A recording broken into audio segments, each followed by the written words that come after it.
Ollie, thanks for joining us. As the Queen was giving a speech and she said, "My government," I suppose we shouldn't have been expecting her to say, "My government knows exactly how it's going to leave the European Union." She was going to stick to the script, wasn't she? Absolutely, she always does. She makes every effort to stay out of politics, and so it is very clear that this is a speech that she reads on behalf of her government, that has been written by her government. And certainly with regards to the part of the speech that was about Brexit, that came first, right at the top, and she did say that it's always been the priority of the government, according to Downing Street, to make sure that Brexit does take place, and ideally by October the 31st, the current scheduled date for Brexit. There was lots otherwise in the speech as well beyond Brexit, but that's certainly where the Queen started. For those who've never really paid attention to this speech, explain to us what is the function of the Queen's speech exactly? Right, so it's the new the start to a parliamentary session. We've just had several days in which Parliament was suspended when one parliamentary session came to an end, and this signals the beginning of the next one. And the purpose of the Queen's speech is to lay out the legislative agenda that the government wants to pursue in the next parliamentary session. So it's the bills and the laws that it wants to get done, the changes it wants to make to legislation. So in this Queen's speech there were over 20 separate parts of legislation proposals that the government set out via the Queen's speech. This one is slightly different from normal, though, because Boris Johnson, the UK Prime Minister, doesn't have a parliamentary majority at the moment, so he actually knows that this Queen's speech is full of all sorts of things that he can't get done with the lie of the land the way it is at the moment in Westminster. So it's much more of a wish list, really, than normal. We're going to very likely have a general election in the UK coming up in the not-too-distant future, so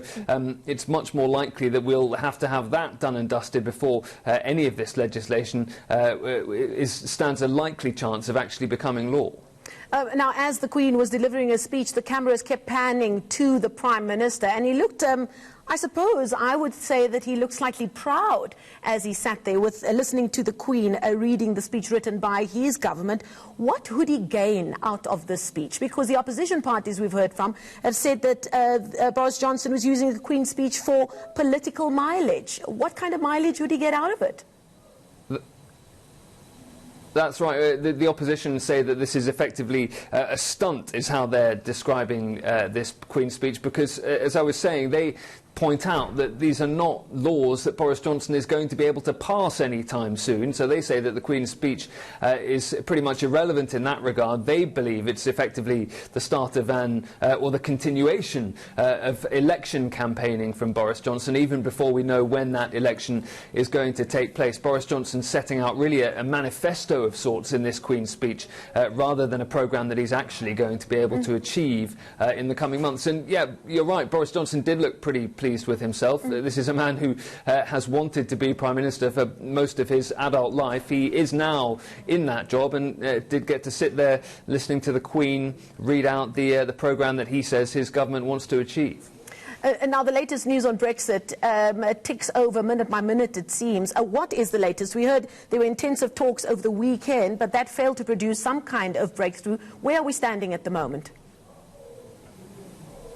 Yeah, we haven't got that breakthrough yet, but the talks continue, those intense talks between the UK and the European Union, which are taking place in Brussels. It does appear that there is a shape of a compromise emerging between the two sides, but we're not there yet. There's still some distance between Britain and the European Union, particularly on that controversial issue of how to replace the Irish border backstop that was in Theresa May, the former Prime Minister's withdrawal agreement that she did manage to reach with Brussels but couldn't get through the Houses of Parliament. And time is certainly running out, because there is a crucial European Union summit in Brussels on Thursday and Friday of this week, and it was at that summit that EU leaders said if there was going to be a deal that they'd have to agree it at that summit so that they can get everything done by October the 31st at the end of the month. But one way or another, it does look quite likely now that Boris Johnson will have to delay Brexit yet again. Even if there is a deal that gets done in the next few days, there may not be time to get all the legislation dotted and crossed in terms of the T's and the I's before October the 31st. So increasing speculation that that date may slip again. Okay, Ollie Barrett, live for us in London. Thank you so much for that update.